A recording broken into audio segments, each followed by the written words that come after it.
Hola mis queridos hermanos, saludos aquí de mi casa. Ya estoy de regreso de mis vacaciones y ya estamos entrando al trabajo otra vez.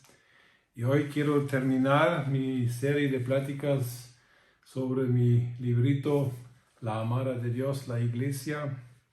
Y quiero terminar con una plática que es realmente una opinión personal, algo que yo he llegado a concluir para mí después de muchos años de estudiar el Nuevo Testamento y también de estar involucrado activamente en la plantación, la fundación de iglesias, en el pastorado de iglesias.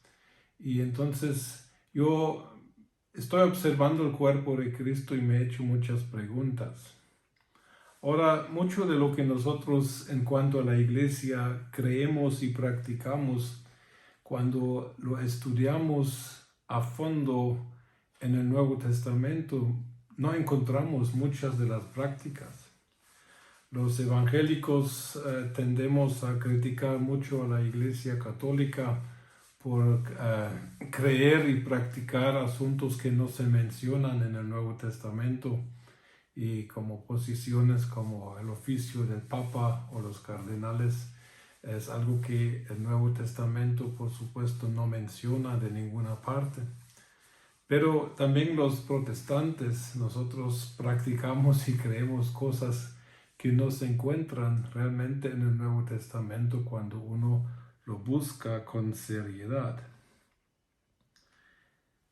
Una de las cosas muy importantes en cuanto a la iglesia es su forma de liderazgo, porque el liderazgo de la iglesia va a determinar realmente hacia dónde se dirige la iglesia, qué va a creer, cómo se va a desarrollar, y el liderazgo tiene una función muy central, y el Nuevo Testamento habla mucho del liderazgo de la iglesia, tanto del liderazgo local de una iglesia en un lugar, como el liderazgo ya en tipo de supervisión apostólica. Ahora, la primera observación que uno tiene que reconocer es que los términos para liderazgo que se usan en el Nuevo Testamento siempre, casi exclusivamente, con pocas excepciones, las encontramos en plural. La Biblia habla de ancianos, de pastores, de profetas, de apóstoles, de los que presiden, de los que administran, y de maestros y de obispos. También se mencionan los diáconos, y es una observación nada más de que estos términos generalmente aparecen en plural y nunca en singular. Ahora, si vemos el tipo de liderazgo de las iglesias que encontramos a nivel mundial, yo encuentro tres tipos de liderazgo que se practican en diferentes iglesias y denominaciones. Lo más difundido es el pastorado, o sea que un pastor es el jefe, el dirigente, el gerente de una iglesia local. El segundo modelo es de que hay un grupo de ancianos que está dirigiendo la iglesia, y entre este grupo se toman las decisiones. Hay iglesias aquí en Alemania, por ejemplo, que donde hay un grupo de ancianos y ellos prácticamente emplean a un pastor, mejor dicho, un predicador para este tipo de tareas. La tercera forma de liderazgo que también se conoce en, por ejemplo, grupos como los hermanos, es el liderazgo, se podría decir, democrático de todos los hermanos. O sea que toda la asamblea de la iglesia toma las decisiones todos juntos y no hay ni un solo líder que pueda determinar las cosas. Ahora, cuando uno estudia el Nuevo Testamento, lo que realmente se observa es que el pastorado, así como se está practicando en muchas iglesias, de que una iglesia tiene un pastor y Él es el jefe de toda la iglesia, esto realmente el Nuevo Testamento no lo apoya. Yo no lo encuentro y he retado a personas a que me muestren donde en la Biblia dice que una iglesia debe ser dirigida por un pastor.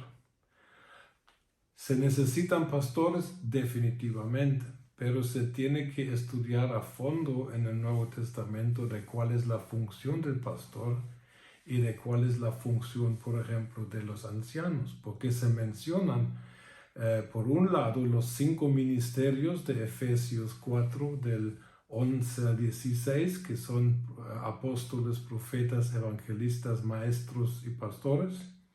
Y por otro lado se mencionan los ancianos y obispos, cuando realmente estudiando los términos se nota de que estos términos se usan en forma sinónima, por ejemplo en Hechos capítulo 20 y en Tito capítulo 1. O sea que ancianos son obispos y obispos son ancianos, pero siempre están en plural.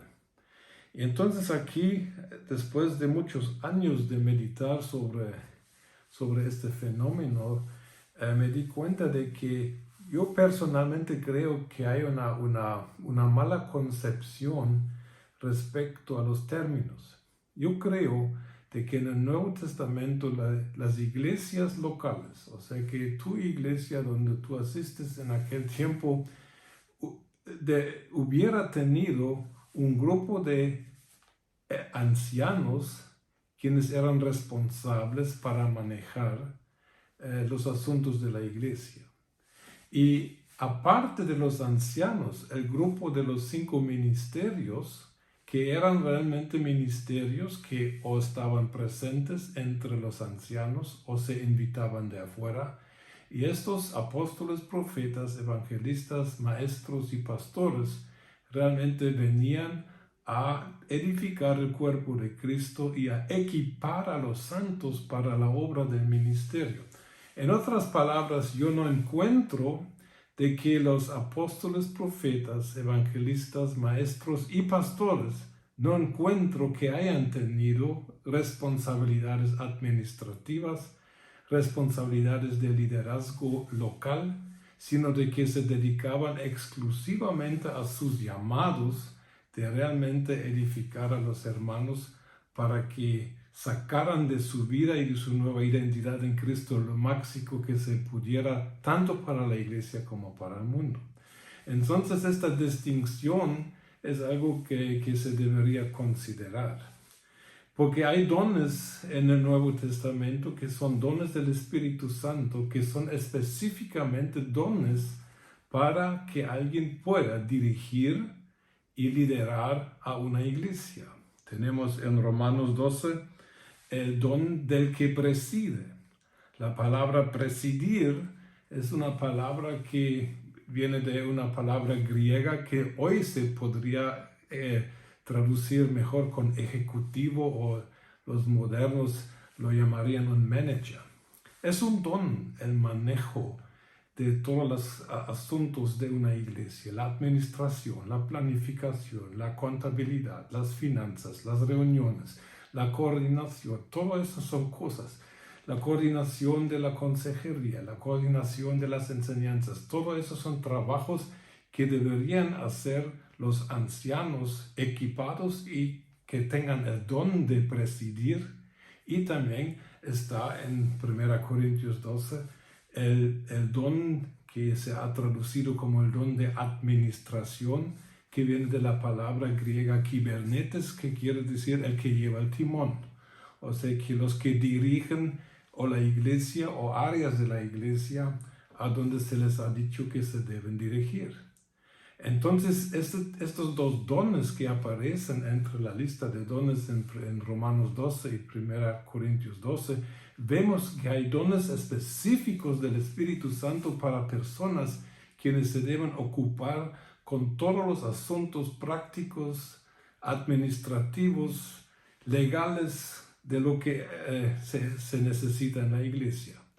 Pero los apóstoles, profetas, evangelistas, maestros y pastores deberían concentrarse en su llamado que han recibido directamente de Jesús. No lo han aprendido en ninguna escuela, sino que fueron constituidos por Jesús mismo con estos dones y deberían atender a las iglesias en este nivel, no teniendo deberes administrativos o ejecutivos como hoy se hace. Porque hoy, cuando hablamos de un pastor de una iglesia, realmente estamos hablando de un gerente de un negocio que se tiene que ocupar de cuestiones de construcción de templos, de finanzas, de relaciones públicas y todo eso.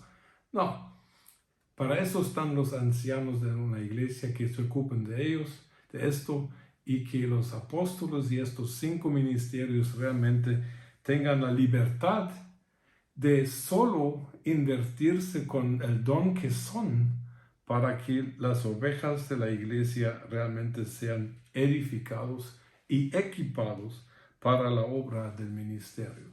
Seamos sinceros, yo he sido pastor y porque así lo aprendimos y así se nos fue dicho y lo creímos, por lo menos yo por un tiempo, de que esto era el modelo bíblico.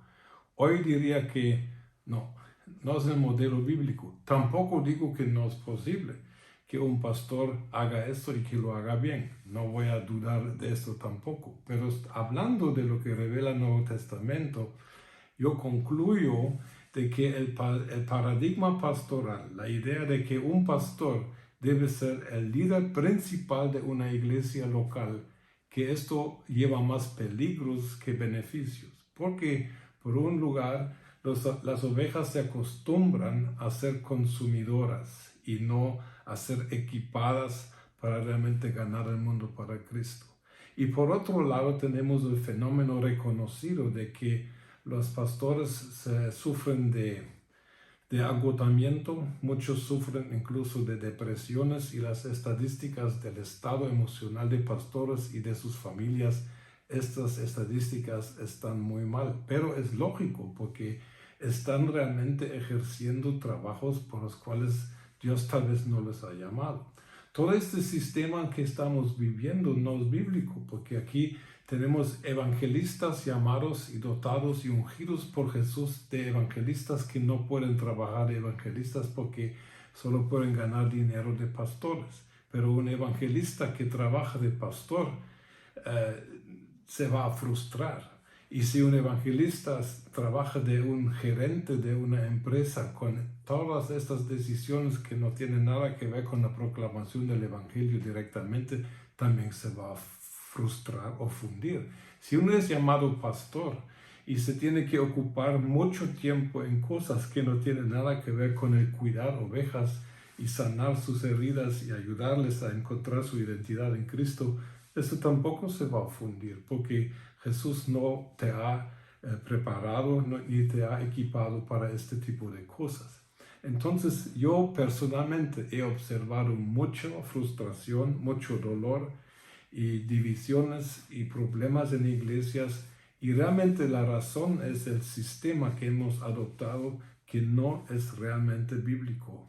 Necesitamos iglesias dirigidas por grupos de ancianos quienes toman las decisiones allá en el local y que ellos decidan de cómo la iglesia puede recibir por apóstoles que estén presentes o que se inviten a profetas, evangelistas, maestros y pastores, que sus ovejas reciban todos estos 5 dones que Cristo ha dado a la iglesia con tal de que la iglesia sea edificada. Yo pienso de que este tiempo de corona nos ha despertado, nos debería haber despertado a ver de que las cosas para la iglesia se pueden cambiar en un 2x3. De repente hay un cambio como hubo el año pasado con corona y ya la iglesia no puede seguir funcionando como está. Yo pienso que es una llamada de atención para que reevaluemos nuestras estructuras, nuestros caminos y que volvamos lo más que se pueda a lo que la Biblia y el Nuevo Testamento revela. Iglesias bíblicas son iglesias que están dedicadas a involucrar todos los dones que Cristo ha dado a la iglesia. Y hay 3 tipos de dones. Los dones de Cristo son los 5 ministerios. Efesios 4:8. Estos 5 ministerios, apóstoles, profetas, evangelistas, pastores y maestros, estos son los dones de Cristo a la iglesia. Son personas llamadas a ejercer estos dones que no se pueden aprender y no se puede recibir por graduarse de algún instituto bíblico. O uno es pastor por llamado de Cristo, o uno no es pastor. Y lo mismo se aplica a apóstol, profeta, evangelista y maestro. Luego tenemos los dones llamados los dones de la gracia o los dones del Espíritu Santo, los carismas, que son habilidades sobrenaturales y habilidades naturales que se convierten por la intervención del Espíritu Santo en sobrenaturales. Estos dones del Espíritu Santo, de la gracia, se necesitan.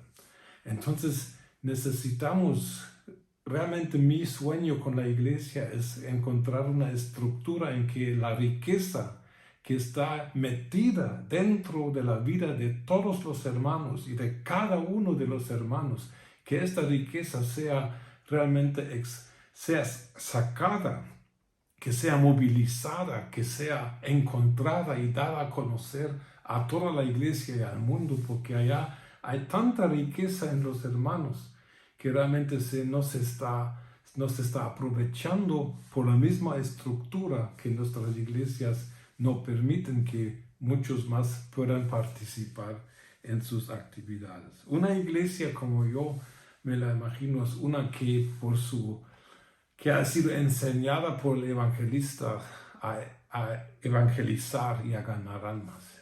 Una iglesia poderosa será una que ha sido edificada por el ministerio de los pastores, quienes les enseñan lo que significa ser una oveja de Jesucristo en primer lugar y no oveja de un pastor humano. Eso es lo importante. Es una iglesia que ha sido equipada por maestros buenos y fundados en la palabra. Y esta es una iglesia que es tan equipada que puede ser enviada porque los profetas les han ayudado a encontrar el plan y la voluntad de Dios para sus vidas, y los apóstoles les han abierto cuál podría ser tu puesto, tu función en este gran cuerpo de Cristo. Y una iglesia que realmente recibe lo que necesita, un buen liderazgo por un grupo de ancianos comprometidos a la obra de Dios. Una iglesia que recibe los 5 ministerios, no importa de qué forma. Esa es una iglesia que va a evangelizar, que va a estar edificada, que va a estar equipada y puede ser enviada para crear más iglesias. Y no sé, eso es lo que realmente creemos. Así que Albert Einstein, el famoso científico, parece que dijo una vez: no podemos esperar resultados diferentes si seguimos haciendo lo mismo. Yo digo que es tiempo que la iglesia se ponga a pensar si está satisfecha con los resultados que tiene, y si no, es tiempo de renovar las cosas. Y lo mejor sería volver a las raíces, tal como el Nuevo Testamento nos revela. Hay flexibilidad en lo que uno puede hacer respecto al liderazgo, pero también la historia muestra que se pueden cometer errores, y estos las deberíamos evitar, y lo podemos. Así que Dios nos siga ayudando como siempre en este tema. Ya la próxima semana habrá un tema nuevo aquí de mi parte. Bendiciones a todos.